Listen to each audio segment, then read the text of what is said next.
Welcome to another episode of the Built to Grow podcast. I'm your host today, Randy Angston, joined by Mr. Zach Columbia. I'm in the house. Yeah, buddy. I'm back. Zach is back. Yeah, we sent Tim out of town. No, Tim's up at the cabin with the fam for the couple of days, and while he's out, the boys will play.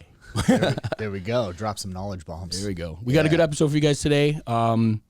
This one's going to hit, I think, a lot of you when it comes to what it is you're bringing to the marketplace, how you can actually demand a little bit more value and revenue around the services and the products you bring to the table. But Zach and I were talking before. Obviously, we sat down and he threw this out there, and I think this is something that I think this is really going to hit the point today. I think you guys are going to get a good wake-up call to how you can demand a little bit higher value to the services and the products you bring to the table. Yeah. So why don't you kind of lead us off into what inspired this topic and how we got here? Yeah. Well, I think quick question for you, right? Because you do all these calls with gym owners who are, looking for help, looking for, coaching, maybe want to switch their model. Mm-hmm. And how often do you hear from a gym owner this limiting belief of my clients won't pay that? Yeah. Oh, pretty common. I mean, I don't know if it's a matter of the marketplace setting the expectation for these gym owners, right? The type of product or the type of service, coming from a large group training model where, 150 to, I would say the high end, probably 250, maybe 300 with a few gyms in a larger group model. Coming from that arena to something like semi-private is a big struggle. I mean, not only for what they've done in the business for so long, how they've been able to sell something, at the X price point versus trying to demand a little bit more value. But it is a pretty common occurrence. I mean, I would say it's even more relevant for gyms who have like legacy pricing in place, where they've still got people on founders rates. They've still got people at, discounted rates for whatever reason that we decided to make it easy to get, the sale to take place. There is a lot of limiting belief around raising prices or doing a global rate change because of the fear of my clients won't, right? They're unwilling to pay something like that. Well, I think that there's a solution to that. Well, why don't we get into? Yeah, there we go. So that's why I wanted to ask you, because it's such a common thing, right? That we hear all the time, you especially.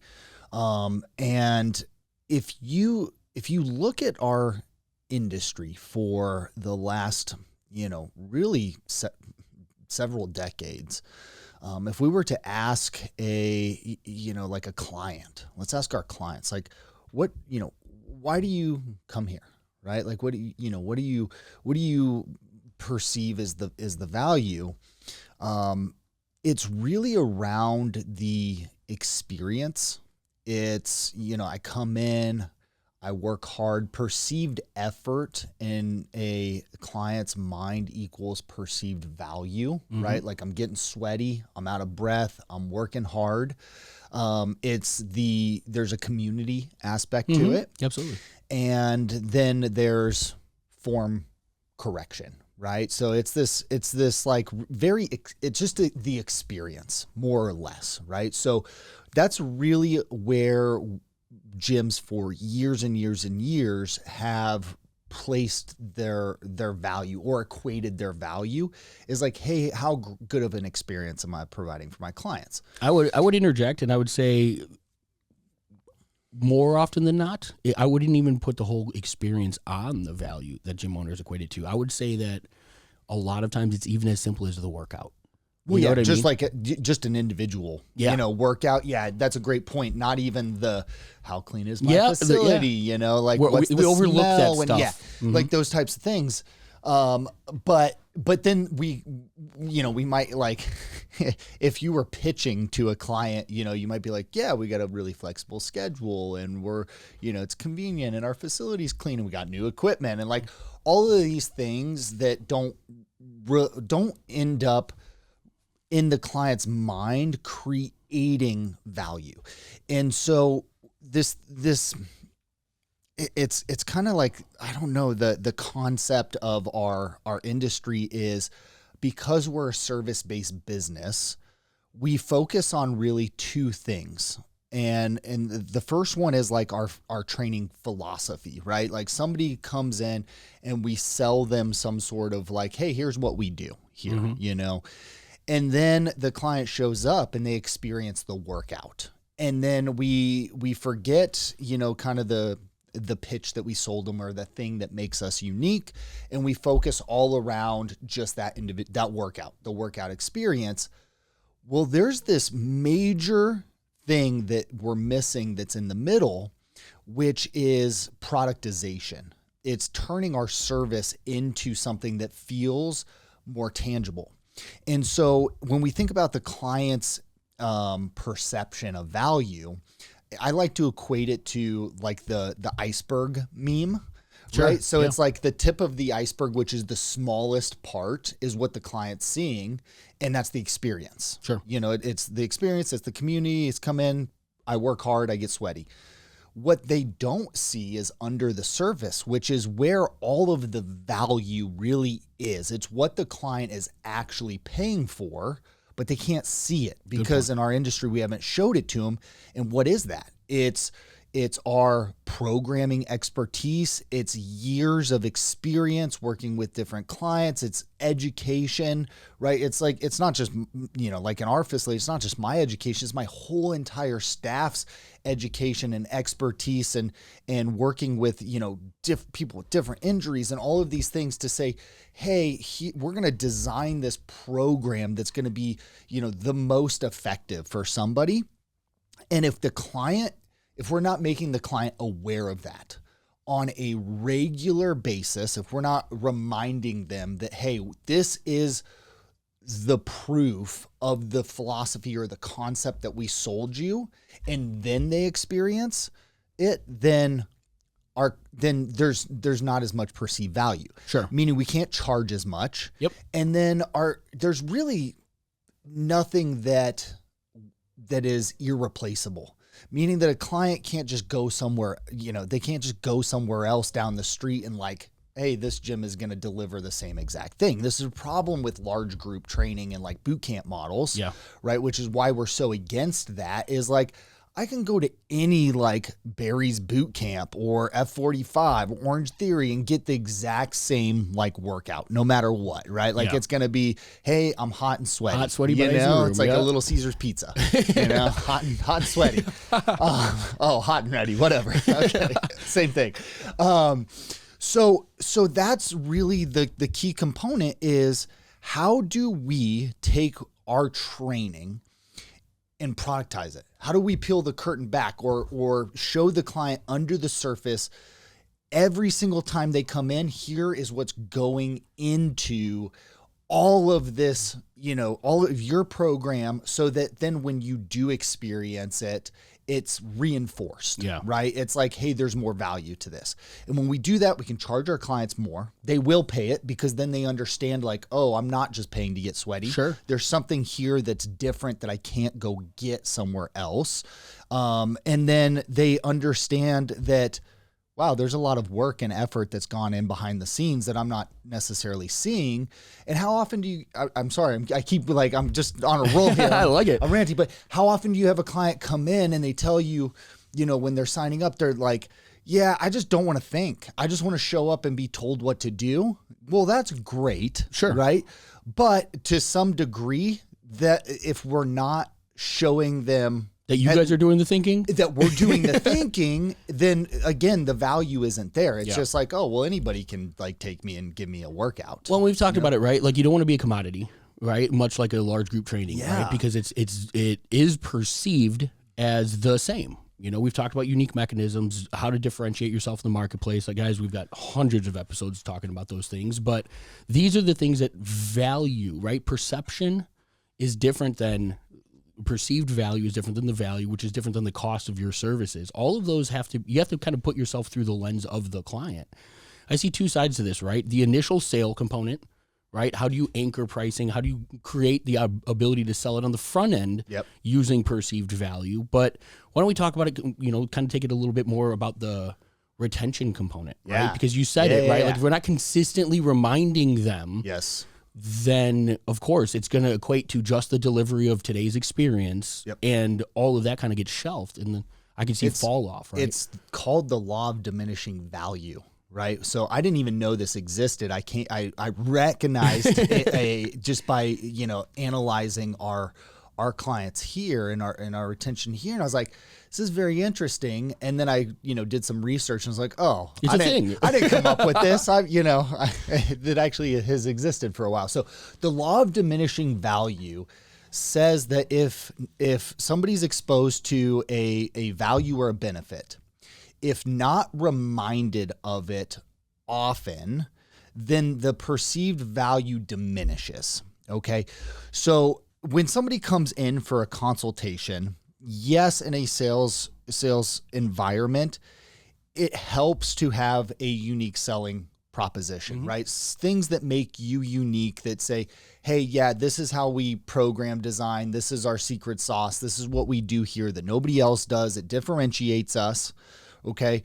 But even if we don't have that, which, if we're being honest, most gyms don't, or at least they don't even bring it up in their sales consultation. They're talking about fitness, nutrition, and accountability, which is like, well, that's easily replicable by the gym down the street. 85% of the websites I open up. Yeah, exactly. The three things they offer. Yeah. Hit and Run Hormozy came up with that. But anyway, so you even if you just sell them, training, the experience, whatever, it's pretty easy to make the sale, right? Because people's pain is at its highest usually when they're coming in. So everybody's got this like pain threshold, not necessarily physical pain, but like emotional pain. Like, hey, yeah, I'm okay being 20 pounds overweight, but when I hit, when the scale hit 200 pounds, I got to do something about it. That's a wake up call. Pain threshold. Yep. And so they come in and you say, hey, we're going to take care of you here, right? This is why the front end is so easy. And then they give you a credit card. And the moment they give you a credit card, it's like their pain diminishes. They haven't even done anything. They haven't seen any results, but they took some action. And so now their actions kind of align with their beliefs a little bit more closely. And so their pain diminishes, which means that your value diminishes a little bit. So then, they come to their first workout and they complete their first workout. And of course you kind of take it easy on them because they're brand new, and you have them leave and they have this endorphin rush and they're like, man, I feel amazing. Guess what?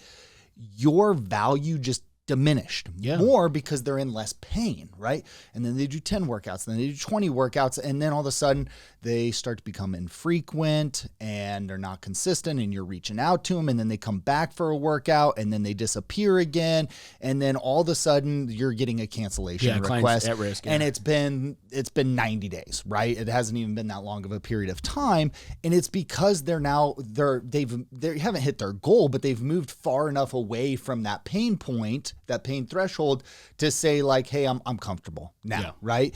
And what you're doing isn't valuable enough. And now they're negotiating. Yeah, is the position I'm in, is the solution I'm seeking versus the pain that I'm in still worth the value of what I'm paying every month? Right. And so it's like constantly reminding the client of the value that they're getting is immensely important, right? And so this wasn't something that we really understood until we created Semi-Private Pro. That wasn't even our purpose of creating it. It was like, hey, let's make the training experience better. And then once we created it and we were using it on the floor for the experience, we're like, oh, we have something here that is every single time the client comes in, reminding them of our unique selling proposition. So then instead of going like concept and experience, we now had concept and then the missing link, productization, and then the experience. There you go. Right. And so every time the client was coming in, now every time they come in, they're reminded of like, hey, here's the value, right? And so what we did is like, after we created this and we were using it, we came to this realization. We're like, well, how do we make that even stronger? Yeah. How do we make the productization piece even stronger to really peel back the curtain and show the client and remind the client, here's what we're doing in the background. Here's what your journey looks like. It's not just about the effort and the experience. I'm not going to say that the experience is any less important, but it in and of itself, it's not enough to charge your clients a premium and to keep them long term. Yeah. I would say they both play hand in hand, right? Like you could get by for so long with great delivery and with great experience. You can get by with the methodology, the background stuff for a little while, but if you don't have that synergistic relationship between the two, and again, the education component and reminding the clients that this is taking place, to your point, right? That all goes away and they're left just with kind of what they're feeling, seeing, experiencing on a day-to-day, session-by-session account. And I'll throw one thing in there that you guys have done really well on top of even Semi-Private Pro is the Lift program, right? Yeah. And putting that in front of clients. Yeah. Well, and that's, a key part of this evolution is it has all become congruent, right? So Lift, I don't want to share that too much, but it's basically like our macro cycle. But it's designed in a specific way. And it's it's our unique system that's built into Semi-Private Pro. And what we've done is we've taken our macro cycle and we've built a whole entire client journey around that. So every session, every week, every time we transition phases of training, there's emails that are tied to those. There's text messages that are tied to those. Our check-ins are tied to those. There's all of these things that now are built around the workout that what's really cool about this is it's congruent, meaning like our whole entire system now all operates like off of a calendar, right? In a very organized way. There's nothing that we need to remember. But then it's our USP reinforced. So our client is being reminded of it constantly. Yeah. And so they understand the value behind everything that we're doing. And we just bring it to the surface, essentially. Yeah. And just to talk about a couple of ways that's been done, right? Obviously, we've got the board out now where clients can visually see what's happening behind the scenes in something that, again, it's on right next to the training floor. It's constant reinforcement as they walk by. They know that's happening.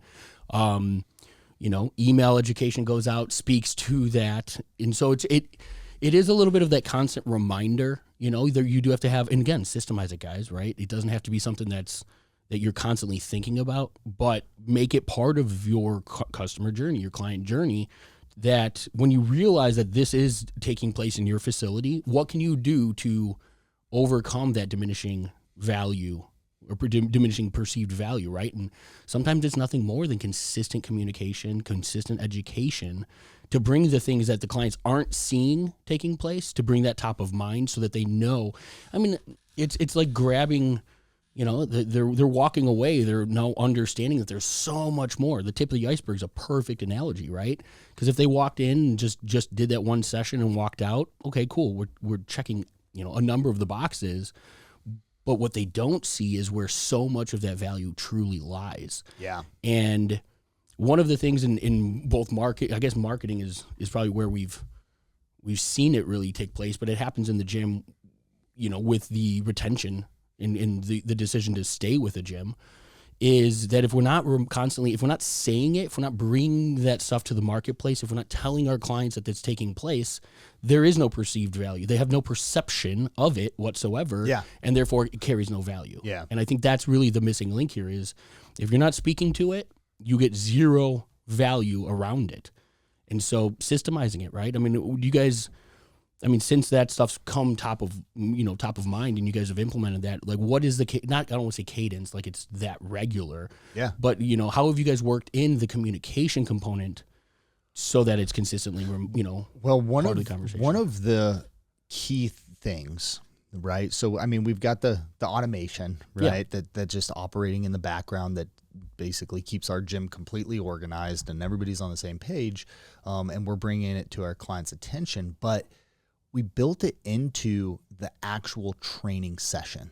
Okay. And so if you're doing check-ins with your clients, right? Like, oh, every, month I'm going to sit down with my clients and we're going to do check-in. Like, that's great. But like, how many of your clients want to do check-ins, right? And then when they do, like, how thorough are you? And, what are you showing the client and all those things? Like, if we're just being honest, that's a time suck. It's brutal. It's, from an adherence standpoint, it's hard to get your, clients to come in and schedule those. And it's just not like an efficient way of going about it. And the workouts will always be the main thing. That's the clients are coming in, they're working out, 3, 4, 5 times a week. They're here for an hour at a time. So it's like, how do we take the productization and the education and build it into that? Right. And so, I'll give you an example of this that's simple. With Semi-Private Pro, we have this like the movement matrix, which is like a progression sequence. So a client, we can assess a client's squat, let's say a movement pattern, their squat. We'll use that as an example. And, we score their squat, and let's say like, hey, this is, this client's, a little bit weaker and they're doing like a sit to stand, right? A box squat. And then we progress them to a goblet squat, right? And then we progress them to a double goblet squat, and then a barbell front squat, and then a back squat. Well, if we just progress them, that's great, but we need to explain to the client what has changed that now they're moving up. There you go. And so we gamified the app where, like, if a coach goes in and they change a client's score, now that score, basically has an exercise tied to it. So instead of sit to stand, it's a goblet squat. Mm-hmm. Well, on the client's tablet, it pops up and it says like new achievement, new movement achievement unlocked. Well, if we just on the training floor were like, just ignored that and didn't talk about that, it would have no meaning. There you go. So it's cool because it's gamified, but at the same time, like what that is designed to do is bring awareness to it creates an opportunity for our coach to then explain to the client what just happened. I'm glad you said that. So it's not like the tool in and of itself is not enough, but what we realized is, hey, if we have this pop-up that comes up and the client sees it, and then it reminds the coach like, hey, I just went in and changed your score, and now we're going to try something that's a little bit more challenging. Then the coach can talk about like, hey, when you started, you were here, then we progressed you to here. Now you've progressed to here because we've seen an increase in range of motion, or your hips aren't shifting, or you're not rounding your shoulders, or whatever it is. And then we can say, awesome, here's what we need to see in order for you to get to the next level. So we're going to master this, and then we'll progress you, right? So it's just bringing, again, law of diminishing value. If not reminded of, it's bringing awareness and attention that there's a greater plan in the background. It's not just about you coming in and working out. It's not just about the coach correcting your form. There's something that's built in that's happening here. So it really comes down to the tools there, but we also have to train our staff to like, don't just brush over that, explain it to the client, remind them. Yeah, and I think that was visible when we were in the office a couple months back, right? And one of the clients came in, longtime client, and she was like, I think we just did this workout a couple weeks ago or a week ago. And you're like, well, yeah, but it's intentional. You know what I mean? And to like all of us to kind of just like raise that level of awareness, like what are our clients perceiving as value, right? Yeah. And so the value that she was equating to, or what she was equating value to, was randomness, was variation in the workouts, was when the intention behind the program was not that, right? And but until we educated and brought that to the client's, frame, there was no benefit to us having that, right? There was no perceived value or value associated with that, because the clients were thinking that just the randomization of the workout and was what actually equated to value. And so it's interesting there because, the perceived value in alignment with the benefit that we're trying to accomplish was going to be completely missed on the client if we weren't the ones bringing it to the attention and speaking to it. So clients don't know. Well, it's exactly it. They just don't know what they don't know, and that's why they're paying us. That's what they're coming to us for.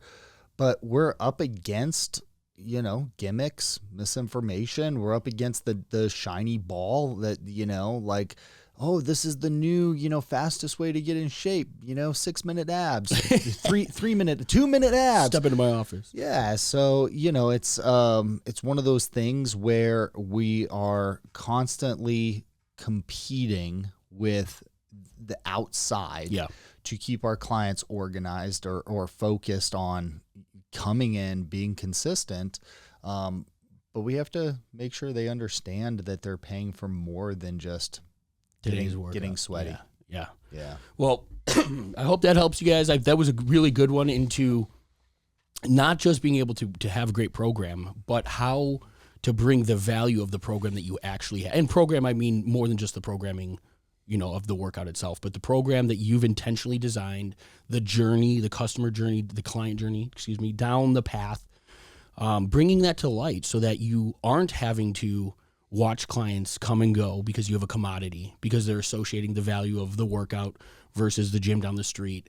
When you can peel back and show them behind the curtains and the real value and the work that goes into delivering a phenomenal experience for them, I think that's going to, help with attrition and keep your clients a long time, obviously, as we've seen. So yeah, that was a good one for today, guys. If you have any questions, obviously bring it to our attention. We'd love to speak to it on a future episode. But for today, that's all we got. So keep changing lives. See you in the next episode. All right. Thanks for listening to another episode of the Built to Grow podcast. If you want more help growing your business, join our free Facebook group, Profit Accelerator, helping training gyms grow to $30,000 a month and beyond. We'd love to see you there. Go check out the show notes for the link and keep building something great. And we'll see you in the next episode.